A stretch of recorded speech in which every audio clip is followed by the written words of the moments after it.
Quiero comenzar esta segunda parte de Viendo el Mundo Espiritual leyendo algo del libro del profeta Ezequiel.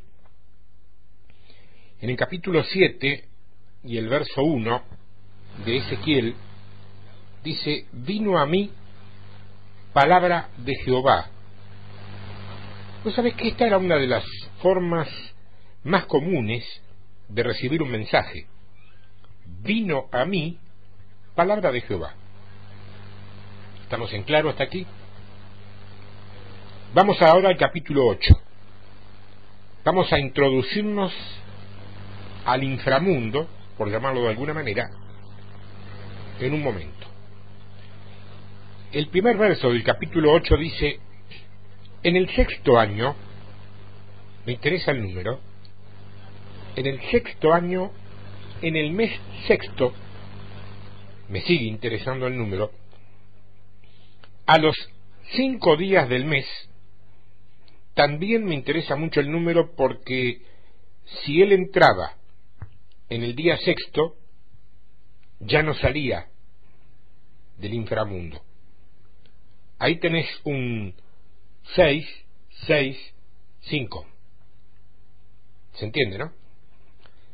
Aconteció que estaba yo sentado en mi casa, y los ancianos de Judá estaban sentados delante de mí, y allí se posó sobre mí la mano de Jehová el Señor.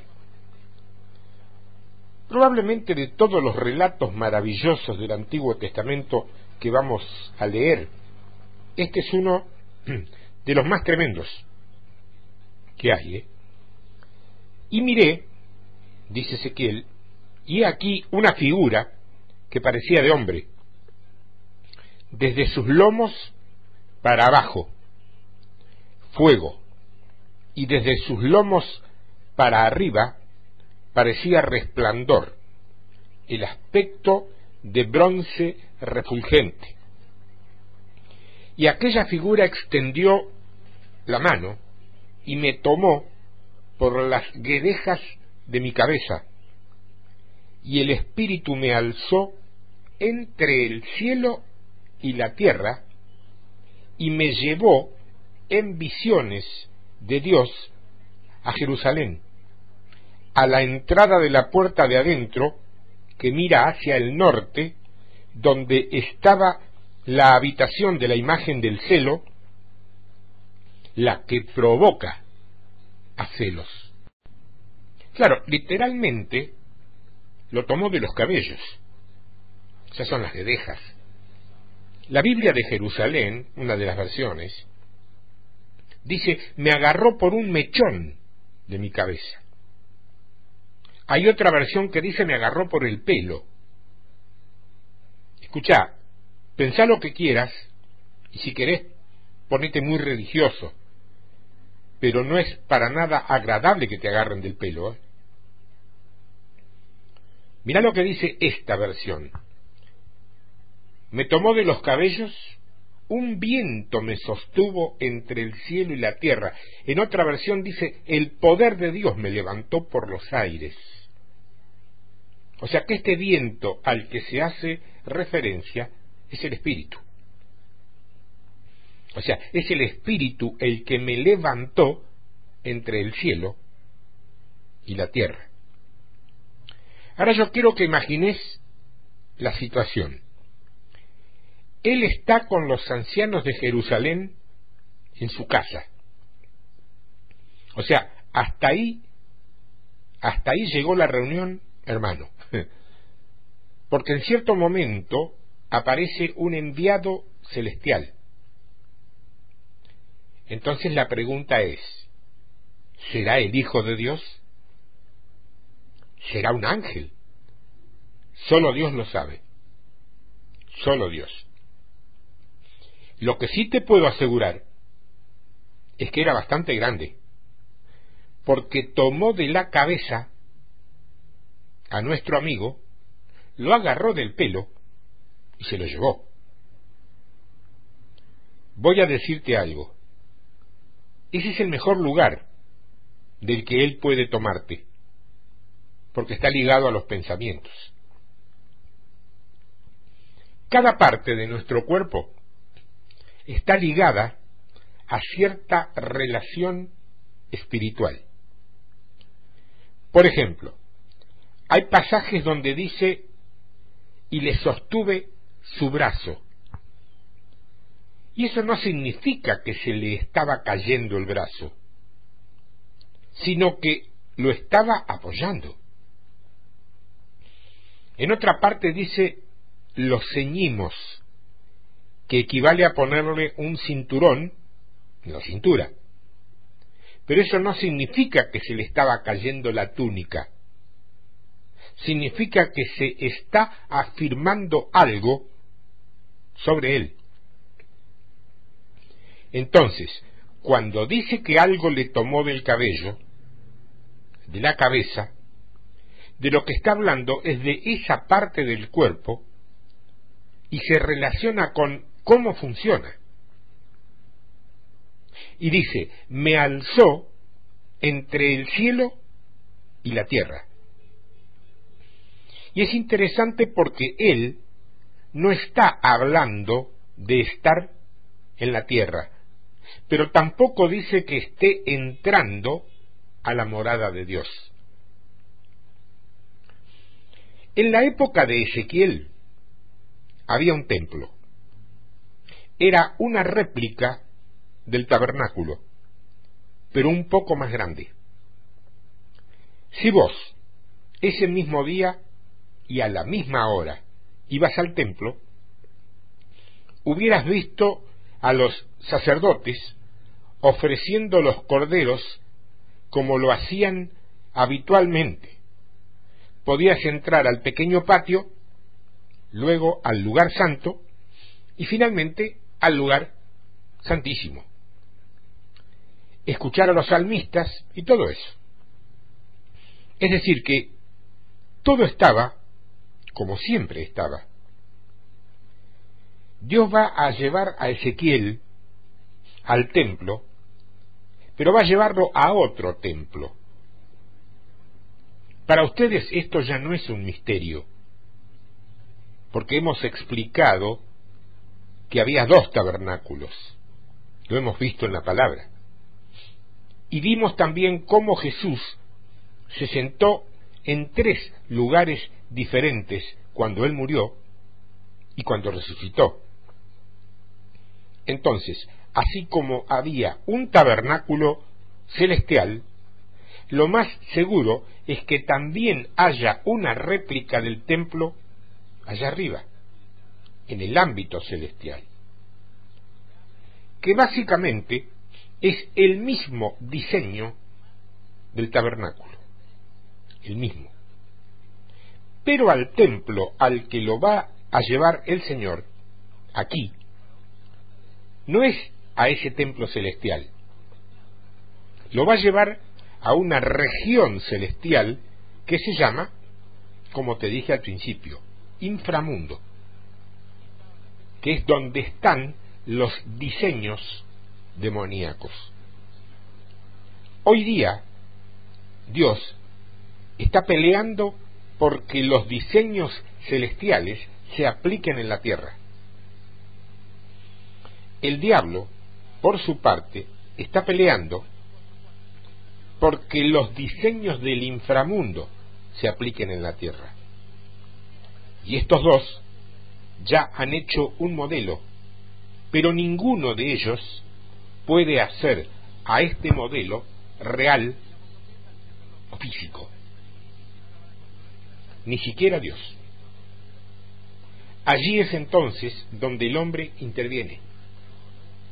De acuerdo con quien él hace alianza, puede traer ese diseño espiritual a la tierra. Vamos a ver ahora, entonces, cómo es ese templo al que Dios lleva a Ezequiel. En el verso 3 dice que lo lleva a una habitación donde está la imagen del celo que provoca celos.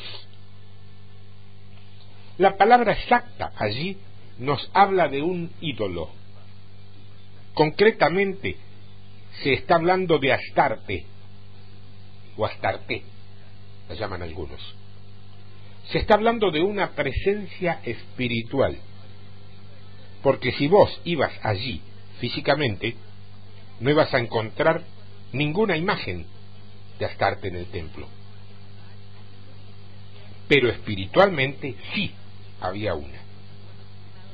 Esta versión dice que ese lugar era donde se encontraba el ídolo que provocaba la ira del Señor. Y hay otra que dice allí donde se alzaba el ídolo de los celos. Y en otra añade la imagen de los celos. Es decir, que había algo allí que en el mundo natural no estaba, pero que espiritualmente sí estaba. Había una imagen de la reina del cielo en el templo de Ezequiel. No te asombres. Se ha encontrado en templos evangélicos imágenes talladas de la reina del cielo. Porque una cosa es lo que ves con tus ojos naturales, pero otra cosa es cuando ves el mundo espiritual, como realmente es ese lugar. Y el verso 4 dice: he aquí, allí estaba la gloria del Dios de Israel, como la visión que yo había visto en el campo. Y me dijo: hijo de hombre, alza ahora tus ojos hacia el lado del norte. Y alcé mis ojos hacia el norte, y he aquí al norte, junto a la puerta del altar, aquella imagen del celo en la entrada. Me dijo entonces: hijo de hombre, ¿no ves lo que estos hacen? Las grandes abominaciones que la casa de Israel hace aquí para alejarme de mi santuario. Pero vuélvete aún y verás abominaciones mayores. Y me llevó a la entrada del atrio, y miré, y he aquí en la pared un agujero. O sea que el agujero estaba hecho ya. Según Eclesiastés, es por ahí donde entra la serpiente. Y me dijo, verso 8, hijo de hombre, cava ahora en la pared. Y cavé en la pared, y he aquí una puerta. Podés ver vos como si vos le quitás la parte del verso 3 a este pasaje, vos no tendrías ni la menor idea de que Ezequiel está aquí en el espíritu, ni la menor pista de que Ezequiel está aquí. Está pasando por el atrio, por el patio, camina y atraviesa la puerta y puede cavar el hueco.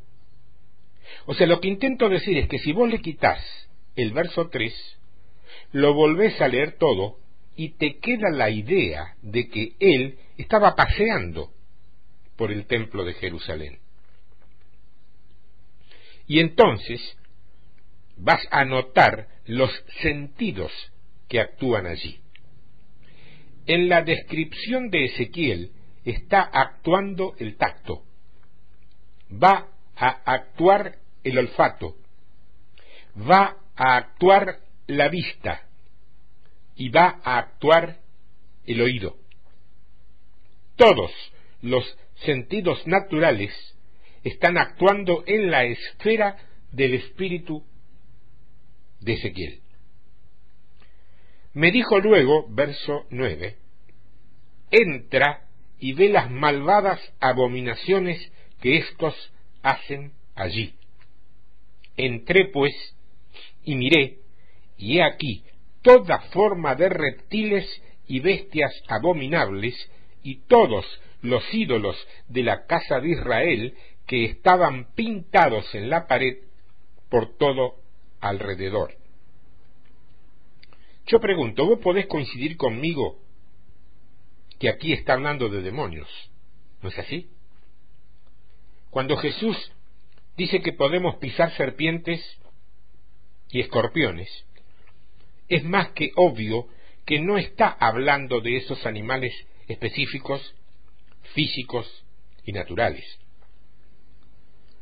Dice el verso 11, y delante de ellos estaban 70 varones de los ancianos de la casa de Israel, y Jaazanías, hijo de Safán, en medio de ellos, cada uno con su incensario en su mano, y subía una nube espesa de incienso. Y me dijo, hijo de hombre, ¿has visto las cosas que los ancianos de la casa de Israel hacen en tinieblas? ¿Tú sabes que si una persona iba corriendo, entraba al templo e iba a ese lugar, no veía a los ancianos hacer eso? Pero este era el diseño que se estaba aplicando. Cada uno, sigue diciendo, en sus cámaras pintadas de imágenes, porque dicen ellos, no nos ve Jehová. Jehová ha abandonado la tierra. Y el verso 14 dice, y me llevó a la entrada de la puerta de la casa de Jehová que está al norte, o sea, que está hablando ya del lugar santísimo, de la parte principal, y he aquí mujeres que estaban allí sentadas, endechando, o sea, lamentándose, a Tamuz. Tamuz era el hijo de Nimrod, ¿te acordás? Es uno de los lugares donde se menciona a este personaje muy interesante, porque aquí están llorando por el dios Tamuz. Luego me dijo, verso 15, ¿no ves, hijo de hombre? Vuélvete aún, verás abominaciones mayores que estas. Y me llevó al atrio de adentro de la casa de Jehová, y he aquí junto a la entrada del templo de Jehová, entre la entrada y el altar, como 25 varones, sus espaldas vueltas al templo de Jehová y sus rostros hacia el oriente, y adoraban al sol postrándose hacia el oriente. Esta es la forma, o era la forma, más primitiva del culto. Si te das cuenta, cada pueblo pagano adoró al sol. Es la forma más primitiva de culto. Luego está la idolatría, y muy ligado está el animismo, y luego está todo lo que es la astrología y el mundo de las estrellas. Si ustedes se dan cuenta, en cada visión o en cada paso que ellos tienen, van descendiendo un nivel hasta llegar al nivel primitivo en el que esta gente se movía. Y notá que no lo llevó a Ezequiel a lo profundo de la tierra, lo llevó a un lugar que estaba entre el cielo y la tierra. Eso dice. Considerando, a ver cómo te digo, considerando cómo pensaba un judío, el cielo es la morada de Dios. Ese no es el lugar al que lo lleva este personaje, este ser espiritual. Más adelante, terminando casi el libro de Ezequiel, Dios sí lo lleva a su trono, a su casa, y le muestra el templo. Y no solo eso, le concede el privilegio de medir el templo. Él mira y ve cómo el agua de vida fluía de debajo del templo. Este lugar al que Ezequiel va no es el cielo de Dios. Es un lugar que está entre el cielo de Dios y la tierra. Lo llamamos segundo cielo, pero por darle un nombre. Para evitarte problemas, debates que seguramente hay, y también polémicas que seguramente hay, religiosas y fariseas, podés evitar el nombre, si querés. No hables de segundo cielo, porque te va a traer problemas de tipo teológico innecesario. Y podemos ser bien bíblicos y decir, estábamos en un lugar entre el cielo y la tierra, que son las dos esferas donde tiene gobierno Satanás. Tiene un lugar entre el cielo y la tierra, que es el lugar al que Pablo se refiere cuando dice que es un lugar donde se mueven las potestades y un lugar debajo de la tierra, que a veces Dios lo usa también. Por ejemplo, Él utiliza esos lugares como cárceles.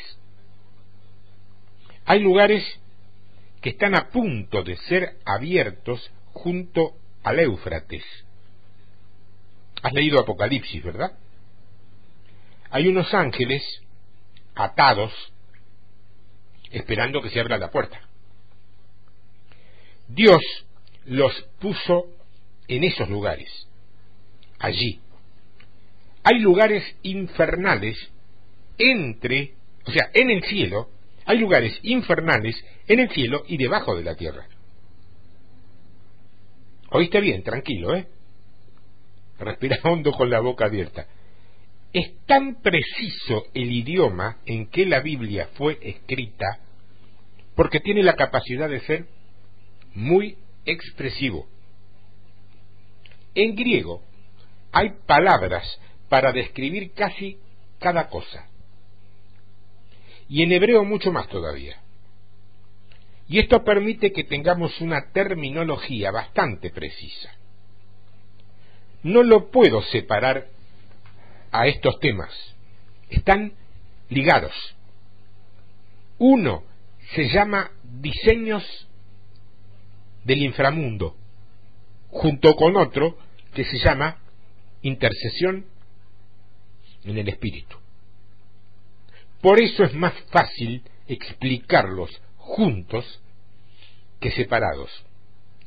Eso, si es que como a mí te gusta mantener un poco de orden en todo lo que haces.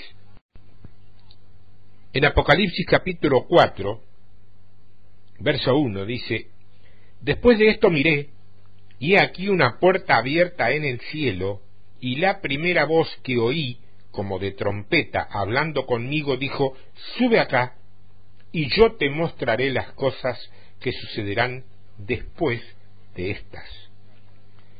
A mí me gusta la forma en que Juan lo describe, porque dice que había una puerta abierta y él dice: se abrió el cielo. Trata de comparar por un momento la experiencia de Ezequiel con la de Juan. En ambos casos, ellos están con los pies sobre la tierra.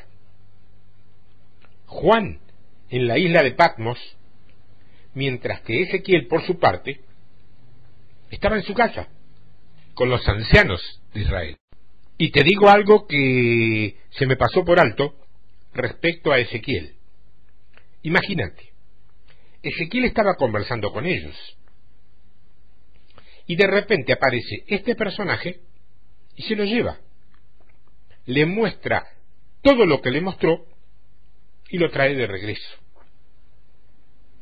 Tal vez a los ojos de los ancianos todo esto no fue mucho más que un par de segundos en que él quedó así, en que él se quedó así, y después siguió. Al principio él decía: wow, los ancianos de Israel están conmigo. Pero después de haber visto lo que ellos hacen, ¿sabes cómo estaba él? Manga de hipócritas, salgan de mi casa. Fue algo así. No sabemos cuánto le duró esto, porque cuando vos entras al mundo espiritual, el tiempo ya no es relevante. Y te voy a dar ejemplos. Una persona está en un río y de repente se está ahogando. La gente la mira, va a tratar de ayudarla, se mete en el agua y la saca. Cuando la persona supera el shock y recupera la tranquilidad, empieza a hablar y dice: vi toda mi vida pasar en un segundo delante de mis ojos. ¿Nunca escuchaste decir esto a alguien que parecía que iba a morirse? Realmente esa persona no estuvo más de un minuto o minuto y medio a lo sumo luchando por no ahogarse, porque si hubiese sido más tiempo ya estaría muerto. Sin embargo, dice que tuvo tiempo para pensar, para ver, para recordar y aún para orar y despedirse de su familia. ¿Por qué? Se asegura que es porque cuando alguien está cruzando ya al otro lado, a la otra dimensión, a la dimensión del espíritu, el tiempo ya no cuenta. Y sería lógico que fuera así. Y todas las personas que han relatado experiencias cercanas a la muerte, que hay muchas, dicen lo mismo. Un accidente o cosas que les pasaron, que la gente vio como que fueron larguísimas, cuando en la realidad natural solamente fueron instantes. ¿Por qué? Porque en ese momento esa persona metió la cabeza a la ventana del mundo espiritual, y no por propia decisión. Podría decirse que por la fuerza, ¿no es cierto? Estaba abandonando su naturaleza material y de repente podía ver todo diferente. Y muchos hasta han llegado a acordarse nítidamente de cosas de la primera infancia, cosas que aparentemente habían dejado de recordar. ¡Qué tremendo! ¡Qué tremendo! Entonces, ¿cuánto tiempo estuvo Ezequiel con los ancianos en esta experiencia? No lo sabemos. No lo sabemos. Lo más probable es que los ancianos lo hayan visto por unos instantes y luego siguió.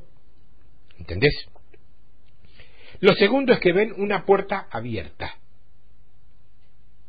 En el caso de Ezequiel dice que el cielo se abrió. Estoy hablando de Ezequiel capítulo 1. En el caso de Ezequiel capítulo 8 viene la presencia de una persona. En cualquiera de las situaciones, yo quiero recalcar algo que es importante. Existe la invitación de Dios para dar este paso. Te repito esto porque es elemental, básico y trascendental. Existe la invitación de Dios para dar este paso. Ese punto es muy importante. Cuando una persona que no tiene invitación se mete a una casa, es considerado ladrón.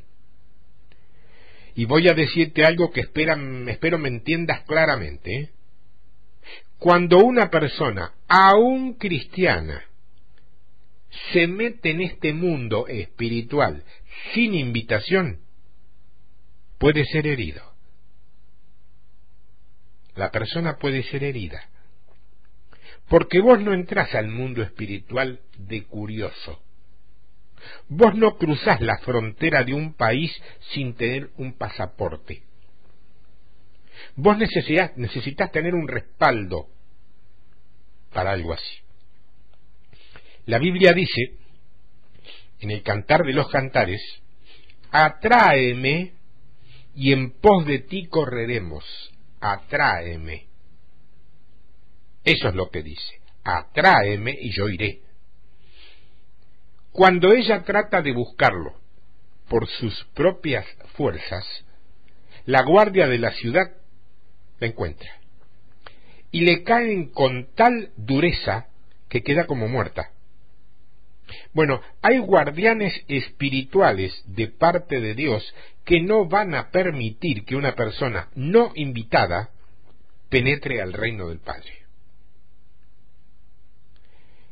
Por eso es que este punto es importante escucharlo y también entenderlo.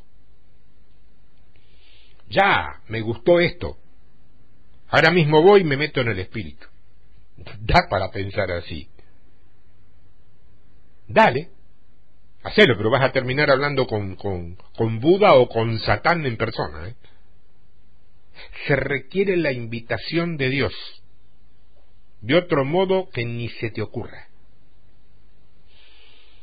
El verso 4 dice, y al instante yo estaba en el espíritu, estaba dentro del espíritu, estaba en el espíritu, y he aquí un trono establecido en el cielo, y en el trono uno sentado.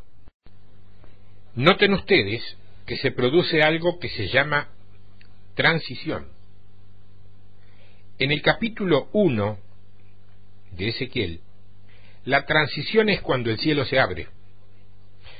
En el capítulo 8 es cuando este ser maravilloso lo toma y lo lleva a un lugar entre el cielo y la tierra. Un rato está aquí y al instante está allá. En el caso de Apocalipsis está en la isla, pero al instante está en otro lugar. En todos los casos, los sentidos están funcionando perfectamente, solo que entran a otro modo de trabajo. Imagínate a ver a un vehículo que está en una carretera, en una ruta, en una autopista, y de repente salta y se mete al mar. Y en el momento en que se mete al mar, le sucede como a esos autos de las películas de James Bond, que le sale un timón, las turbinas y las llantas ya no le sirven, y acaba de convertirse en un vehículo anfibio, o sea, en otro vehículo. Porque las cubiertas, los neumáticos, ya no le sirven en ese ambiente. Ahí necesita turbinas, timones. Entonces las turbinas aparecen y empieza a navegar. Cuando alguien entra al ambiente o al ámbito del espíritu, otros sentidos se activan al instante y otros quedan a modo latente, a modo pasivo. Para aquellos hermanos, hombres o mujeres de Dios que tienen esa capacidad de entrar en el espíritu, les resulta tremendamente complicado enseñarlo o predicarlo sin antes tener que dar una serie de explicaciones como esta. Porque de otro modo, vos te pones a hablar de esto y te das cuenta que la mayoría te mira como diciendo, ¿de qué está hablando, hermano? ¿De qué estás hablando? Sé un poco más serio, por favor. Entonces voy a decir, pero es que soy serio. El problema es que no me puedo callar lo que conozco, aunque eso no coincida para nada con lo que te enseñaron. Hay niveles así. Es bastante normal, aunque está muy lejos de parecerlo, a las mentes lógicas y racionales que entre grupos de gente de avanzada se comenten experiencias y la consabida aclaración. ¿Eso fue en lo natural o en el espíritu? En la mente, o sea, que es la mente griega la que ha quedado prisionera de la dicotomía. ¿Eso fue en lo natural o en el espíritu? Eso tiene que ir desapareciendo lentamente. Y te doy un ejemplo para que no te confundas, ni tampoco veas películas de ciencia ficción o de terror. Vos estás sentado o sentada allí, escuchándome. Pregunto, ¿estás en el espíritu o estás en tu racionalidad carnal? Porque si no estás en el espíritu, si tu espíritu no está activo, nada, pero absolutamente nada, pero definitivamente nada de lo que yo pueda decirte aquí va a servirte para nada. Pero tu alma también está activa y está pensando, está registrando, procurando memorizar cosas. Lo cierto es que Dios no nos creó para estar divididos. Somos seres integrales. Donde vos estás, también están tu alma y tu espíritu, todo el tiempo. Pero sin embargo no lo vemos así. Nos falta percepción espiritual tremendamente. Por un lado, gracias a Dios por ello. ¿Vos te imaginás si tuviéramos una visión abierta al mundo espiritual todo el tiempo? Nos encontraríamos con el hombre que nos vende la comida y le podríamos ver todos los demonios que lo acompañan. Feo, ¿no? Sería feísimo. Dicen aquellos que andan a gran altura en estos temas, a los cuales respeto, que uno de los demonios más desagradables a la vista humana cuando ello se da es el demonio de lujuria. No es a uno solo que lo he escuchado decir eso, es a más de uno. Y aunque no podamos entenderlo, ese demonio siempre anda pegadito, casi adherido a gente joven, muy simpática, guapa y de mucha belleza física.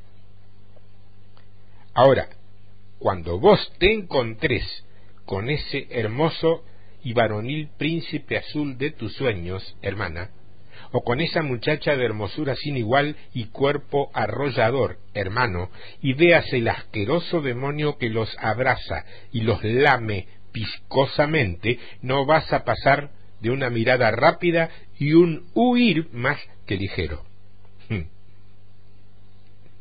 ¿Será así? Dicen los que saben que todos los espíritus malignos son horribles, pero el de lujuria coinciden en que es más que feo. Y lo más triste y desgarrador es que esas personas no son como lucen en lo natural, sino como caminan en lo espiritual. Solo falta poder verlos.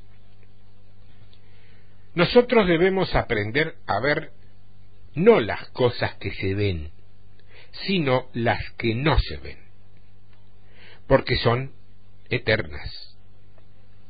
Y no procures ver permanentemente todo esto porque, te aviso, no es recomendable. En esto sí que es válido aquel viejo pensamiento filosófico de los años 30 que aseguraba que los ignorantes eran más felices. ¿Te acordás? Te acordás de haberlo leído por lo menos. Verdaderamente la dimensión del espíritu está disponible, pero requiere cruzar el velo para poder ingresar allí. Vos debés aprender a correr el velo. Entonces por allí aparece uno de esos que siempre aparece y te dice: hermano, usted es tremendo, entréneme por favor. Porque te sigue diciendo, ¿no? Sabe, Dios me habla por sueños, me visitan ángeles, así que quiero que me entrene porque yo quiero entrar al trono de Dios. Ojalá fuera tan sencillo. Ojalá fuera tan sencillo. Para poder lograr eso, hay algunos principios a tener en cuenta. Si vos vas a pedir una visa para entrar en algún país, seguramente van a exigirte algunos requisitos para otorgártela. En principio vos necesitas una invitación para entrar en ese país. Hay países que te dejan en el aeropuerto si no llevas una carta de invitación de un familiar, de un amigo, de alguien que viva en ese lugar, ¿eh? Ocurre eso. Ya te hablé de eso. Además, vos necesitas contar con fondos, porque debes justificar que vos tenés dinero para entrar allí. O sea, tenés que demostrar que no estás inmigrando, que no te estás escapando de tu país para meterte clandestino en ese. Eso tenés que demostrar. Y que un día te vas a volver. Si vas a ir a un lugar así y no tenés recursos, vas a necesitar de un milagro para que te den la visa. Entonces te van a pedir un pasaje, un boleto, un ticket. Además van a querer saber por cuánto tiempo vos vas a estar allí. Algunos indicadores de una persona que es candidata a poder ser enseñada en esto, en esta área, son, por ejemplo, los siguientes, y tenerlo en cuenta para saber por vos mismo o por vos misma. Primero, tiene que ser una persona adoradora. Vos observás al hermanito que quiere subir al tercer cielo y tiene un rostro inmutable, monolítico, que no se conmueve por nada. Así se aparezcan cantando millones y millones de ángeles. Bueno, independientemente de tradiciones o costumbres, es gente que no levanta las manos ni para pedir permiso para ir al baño. El espíritu se pesa todo el tiempo, y esto es muy importante. Debes ser una persona que verdaderamente ama las cosas de Dios. ¿Sabes cuál es el punto más débil del hombre? Su carácter. El carácter es la parte más penosamente perdida de cada persona.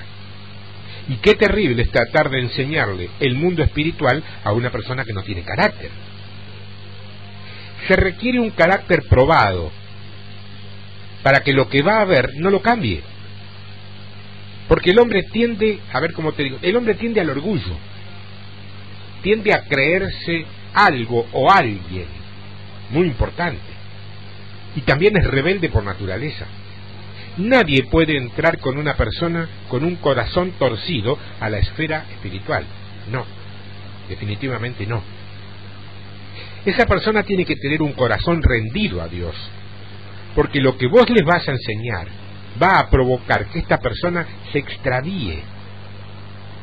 Enseñarle el mundo espiritual a una persona que no ama la santidad es como darle granadas de mano a un grupo de chimpancés. ¿Se entiende? Corre, salí de allí porque vas a volar en 1000 pedazos con ellos. Ese es el problema.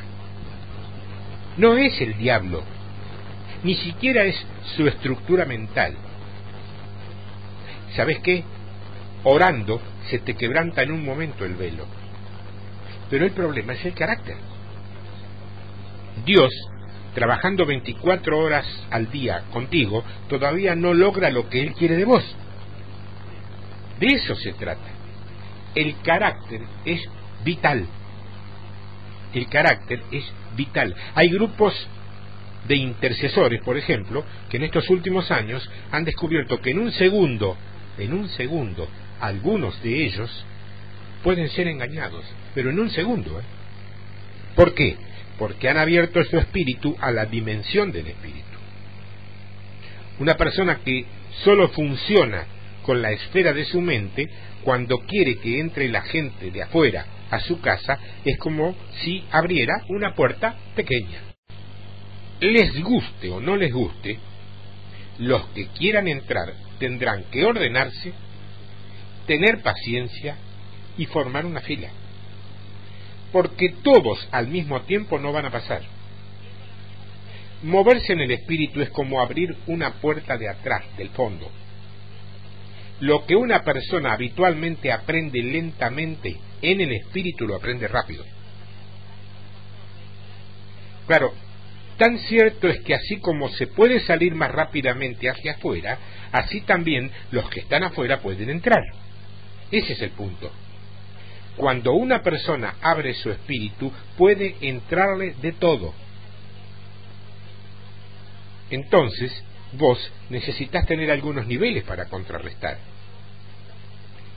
serían especies de aduanas, de centros de control que permitan saber que lo que está entrando efectivamente es de Dios. ¿Por qué? Porque tu mente ya no está trabajando como hace un rato atrás. Por ejemplo, si yo te digo que Jesús siempre se presenta vestido de color verde, vos me mirás y te crees que me he vuelto loco, porque me has escuchado y de inmediato has pensado. Pero cuando vos entras a la esfera del espíritu y se te aparece un ángel verde y le dice a tu espíritu, soy Cristo, y tu espíritu no tiene la capacidad de discernimiento entrenada, se sujeta a esa persona. Y es allí donde lo agarra. Allí es donde lo agarra. Entonces el problema no es cuánto sabes. El problema es que tu espíritu tiene que desarrollarse para saber reconocer el mundo espiritual.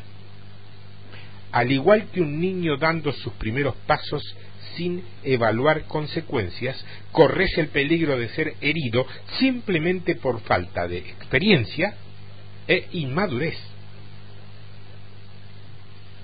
Por eso es que van a ver que es Dios el que manda siempre un ángel o alguien para que te tome de la mano y te conduzca como un niño lentamente para que no te extravíes.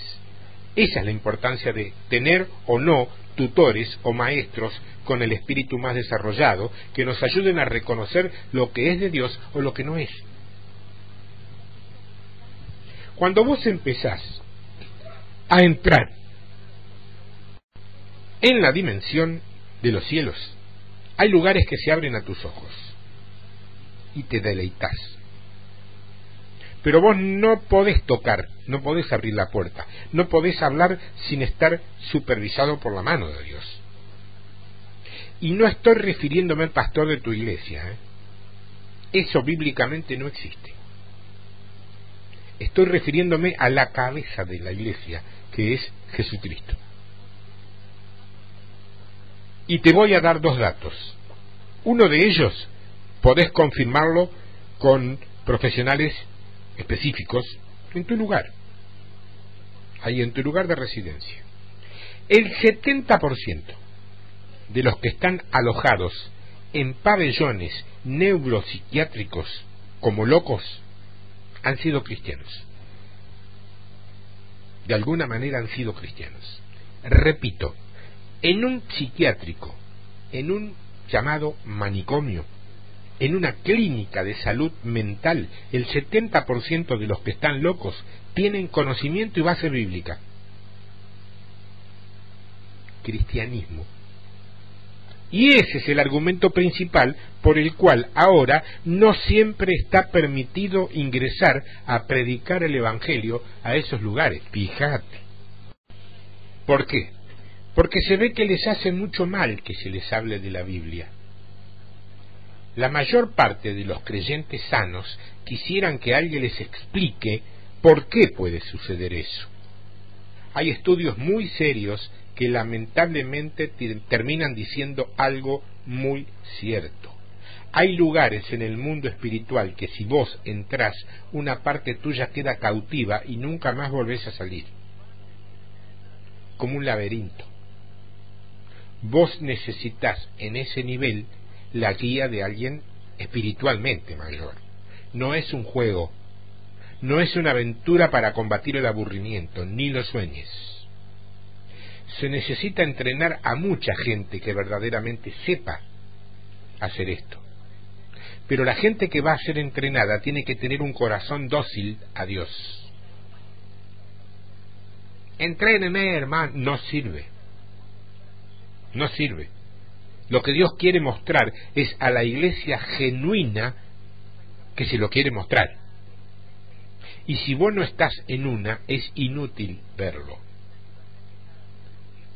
Una persona no capacitada pone en peligro a todos los demás.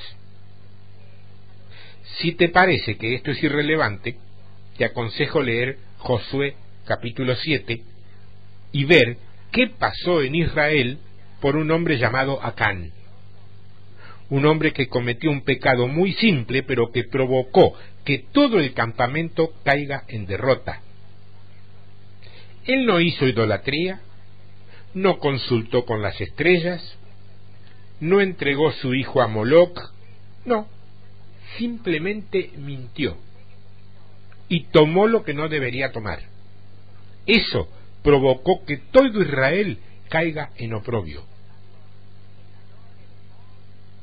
Último punto. Nadie está pretendiendo que gente perfecta entre en esta esfera. Porque si ese llegara a ser el requisito, ya te digo, nadie entra. Nadie entra. Dios no nos pide perfección, nos pide honestidad. Dios no nos pide perfección, nos pide honestidad. Nos pide que seamos transparentes a la luz de su espíritu. Debemos aprender a ser dóciles. Todos los seres humanos estamos programados de manera natural para excusarnos. Y vos vas a ver que Jesús no hizo eso. Te acusan de haber hecho esto, aquello, lo otro. ¿Lo hiciste? Silencio. Como toda respuesta, silencio. Entonces, en el proceso, uno se da cuenta que hay cosas en nuestra vida que deben cambiar. Y no te estoy hablando de pecados terribles, ¿eh? Te estoy hablando apenas de nuestras reacciones. De nuestras reacciones más que de nuestras acciones. Porque nuestras acciones las pensamos, pero a nuestras reacciones no las pensamos. Y es allí donde se pesa el carácter de Cristo en nosotros. Allí es donde una gran mayoría ha fallado. Nadie va a anotarse como intercesor de un ministerio sabiendo que ha robado, por ejemplo, o que está en adulterio. Bueno, yo no estoy hablando de eso. Hablo, sí, de la falta de carácter para mantener una actitud de santidad con Dios. El problema más frecuente de los intercesores es su lengua. Lo que es su arma de guerra también es su lazo de perdición. Hablan demasiado. Y en las muchas palabras, dice la Biblia, no falta el pecado. Ligado a la capacidad de ver está el juicio. Ejemplo, ¿cómo suponés que vio Jesús a Judas durante esos 3 años de trabajo ministerial conjunto? No sé, pero en una sola ocasión Jesús habla de él, dando a entender cómo lo vio, y no lo hace utilizando su nombre. Solo dice que fue diablo, o sea, que él fue diablo desde el principio. Pero eso pasa en la última semana en la vida de Jesús. ¿Vos creés que Jesús sabía que Judas iba a hacer eso? La mayoría cree que sí, desde el principio. Sin embargo, podrás ver que él jamás lo trató diferente al resto. Seguro que lo abrazaba y lo amaba como a los demás discípulos.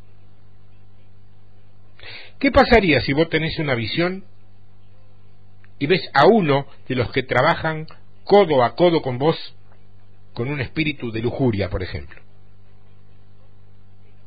Yo creo que la mitad de una congregación ni siquiera querría darle la mano. Y la otra mitad, para no perder tiempo, estaría murmurando en las sombras respecto a no acercarse a él. El haber tenido una visión hace que en lugar de tirarnos al piso y llorar por esa alma, la juzguemos y la enviemos al patíbulo para ser ejecutada al amanecer. Esa parte del carácter del cristiano y fundamentalmente del intercesor tiene que ser cambiada. Y te digo más, todos tenemos tendencia a hacer eso, todos. Jesús sabía que él era diablo desde el principio, pero estoy seguro que aún en la cruz él lo buscaba con la vista. Él lo amó siempre. Y sé que si Judas se hubiera arrepentido, él hubiera sido salvo. Yo estoy seguro de eso. Por eso es tan importante el poder de la reconciliación. Los profetas no han sido llamados para juzgar al mundo. El Hijo del Hombre no vino a juzgar al mundo. Nosotros tenemos que ser las voces que ayuden a que la gente vuelva a Dios. Y Pablo dice, les rogamos, reconcíliense con Dios. ¿Qué pasa, por ejemplo, cuando vos sabés, por ejemplo, que un pastor es masón y justo estás compartiendo con él la Santa Cena ese día? ¿Qué pasa? ¿Serás capaz de acercarte y decirle, hermano, quiero partir este pan contigo, sabiendo que técnicamente él está fuera del cuerpo? Pero el punto está en que Dios lo ama. Y él está gimiendo porque él vuelva a la verdad. Para actuar con juicios, mejor es no ver nada,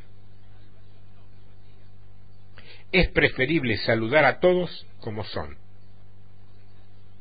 Es igual que ese ciego que recibió la vista. Y Jesús le preguntó, ¿qué ves? Y él dijo, veo a los hombres como árboles, no los distingo. Es mejor quedarse así. Es mejor quedarse así que mirar y ver el pecado de la gente. A no ser, claro, que nuestro corazón ya esté transformado. El poder ver debería hacernos clamar, no juzgar. Allí es donde los intercesores suelen fallar. Necesitamos aprender a hablar lo suficiente. Nosotros tenemos mucho temor de hablar de las cosas del Espíritu, porque la gente no nos puede entender, porque los mismos jóvenes que un día vieron los cielos abiertos, después aborrecieron muchas cosas, o muchas de las cosas que vieron. Volvieron a su iglesia con la visión abierta y empezaron a ver cómo era su iglesia realmente, y no encajaron más. Terminaron al medio, peligrosísimo, en una especie de limbo espiritual, en un terreno neutro, ni voy ni dejo de ir, ni soy ni no soy. Jugarte es importante. ¿Cómo crees que entró Ezequiel el día después al templo? Imagínate, ponete en el lugar de Ezequiel. ¿Cómo recorrió las paredes y los patios de ese lugar? ¿Cómo sacarse esas imágenes de la cabeza? Ya no era lo mismo ir a hacer un sacrificio allí. Por eso es que se necesita gente con carácter para tomar las naciones. No es cuestión de que alguien quiera ir. No es cuestión de ir a echar un poco de aceite a una montaña o a arrojar sal o alguna agua rara desde un helicóptero o un avión. A lo mejor me convencen que eso suma, pero no es lo vital.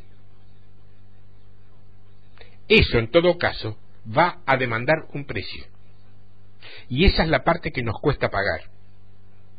Cruzar esa línea es decirle adiós a un montón de cosas. Es saber que el resto de tu vida vos vas a ver las cosas diferentes, y eso va a provocar consecuencias en vos. Y si no tenés el carácter para decir, no me importa, yo voy a seguir pese a todo, no hay peor cosa que una persona vuelva atrás con los ojos abiertos. Porque no hay esperanzas para esa persona. Ya no puede decir que fue engañado. Lo vio y lo sabe. Es muy difícil que un profeta de Dios que cae en pecado vuelva al Señor. Muy difícil. Y quiero hacer un especial énfasis en el trabajo de equipo. ciertamente yendo solos iríamos más rápido, pero el Señor nos va a pedir que vayamos con otros, aunque vayamos más despacio. Y esto es muy difícil, porque si uno camina solo y cae, ¿quién lo levantará? Es bien complejo. Estoy acostumbrado, tanto desde este ministerio informático o cibernético, como en los tiempos donde lo hacía de manera personal, que siempre hay dos clases de oyentes dispuestos a oír lo que uno tenga para decir. Están los humildes, que tratan de encontrar en cada palabra una semilla con que alimentarse, y si lo aceptan y creen, corren presurosos a poner por obra lo que oyeron. Y están los otros, los que se sientan allí o vienen aquí dispuestos a encontrar errores en lo que vamos a decir. Por esa razón, uno tiene que tener bien en claro con quién o con quiénes están tratando. Muchas veces me he sentido frustrado y me he dicho, ¿para qué me esfuerzo si no vale la pena? Pero luego, casi te diría de modo automático, aparece un correo, un simple correo de alguien perdido en el extremo opuesto del planeta, que me cuenta de su tremendo despertar a partir de algo que oyó, de algo que escuchó. Y ahí mi semblante cambia y me digo a mí mismo, valió la pena después de todo, ¿no? Por eso, una de las oraciones más importantes que podemos hacer en este tiempo es: Señor, mostrame en el mundo a las personas que debo conocer. Eso se llama contactos divinos. Dios está esperando que de alguna manera vos pases por allí, pero te las tiene que mostrar Él, si no corres riesgos. No somos pocos, somos muchos. Dios está levantando los espíritus de mucha gente. Hay un indicador más que interesante. En la medida que un joven se rinde a sí mismo y se consagra a Dios, el mundo espiritual se le empieza a abrir más y más. Hay una relación directa entre el nivel de santidad y el nivel de apertura espiritual. Vos leés, por ejemplo, los 12 capítulos del libro de Daniel y podés comprobar que 11 de ellos son relatos espirituales. El 90% del libro de Daniel tiene que ver con el espíritu. Y sabemos muy poco de él. No sabemos de sus padres, tampoco tenemos datos básicos de él, pero sabemos todo lo que vio, o al menos una gran parte de lo que vio. ¿Cómo pudo ver tanto este hombre? La explicación está en los primeros capítulos. Cuando ellos decidieron en su corazón no contaminarse comiendo la comida del rey,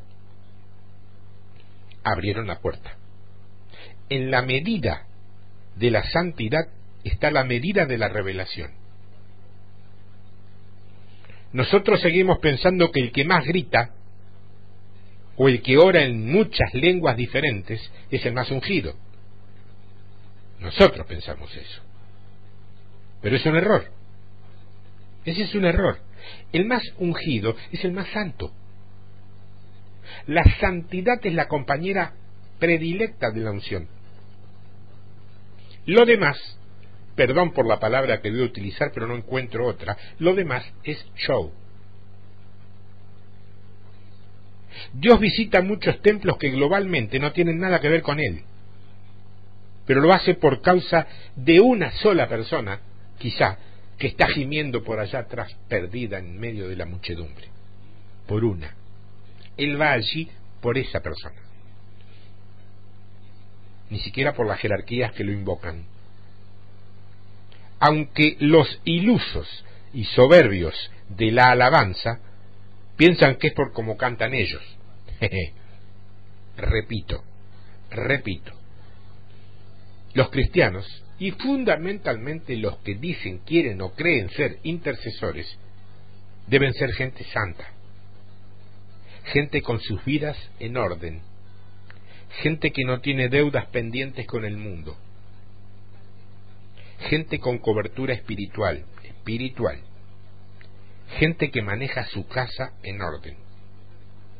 Esa es la gente que se necesita.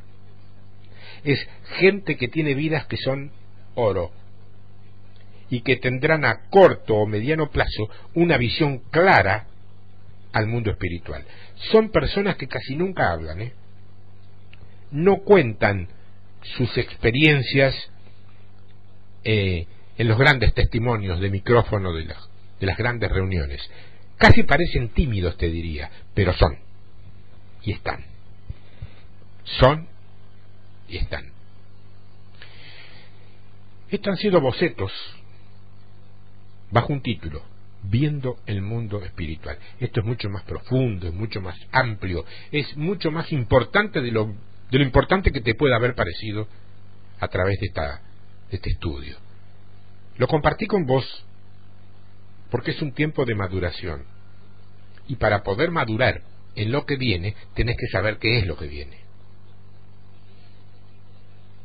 Una gran pregunta que alguna vez hice, y no tenés ni idea los rostros que veía antes de dar una respuesta, es: ¿cuáles son tus objetivos en el Señor para los próximos 5 años?